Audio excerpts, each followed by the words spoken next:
I've never been the kind of person who scares easily. I grew up in a rough part of Ohio, learned early how to mind my own business, and I carried that habit into adulthood. When I bought my house in a quiet suburban neighborhood outside St. Louis, I expected peace. What I didn't expect was how quickly familiarity could turn into dread when the people living next to you refused to stay gone.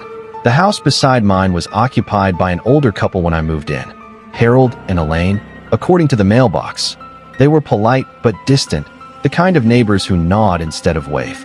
About 6 months after I arrived, an ambulance came one afternoon, then another. By nightfall, police tapes surrounded their house. I was told Elaine had died suddenly, and Harold had been taken to a care facility.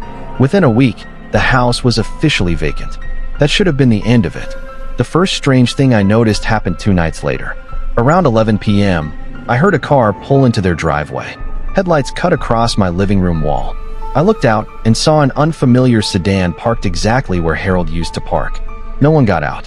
The car sat there for 10 minutes, engine running, then backed out and left. I assumed it was a relative checking the property. That explanation lasted until the next night.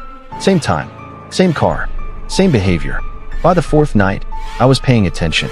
I started keeping notes, partly out of curiosity, partly because something about the routine felt intentional.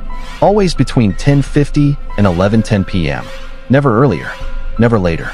The car never stayed longer than 15 minutes. No lights inside the house ever turned on.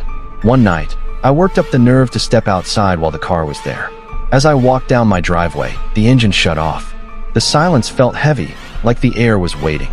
I called out, asking if everything was okay. No response. I took another step closer and noticed something that made my stomach tighten. The license plate was missing. Before I could think further, the engine started again and the car sped off. I stood there longer than I should have, feeling embarrassed for being shaken by something so small.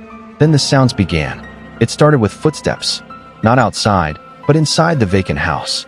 Slow, deliberate pacing that traveled from one end of the structure to the other.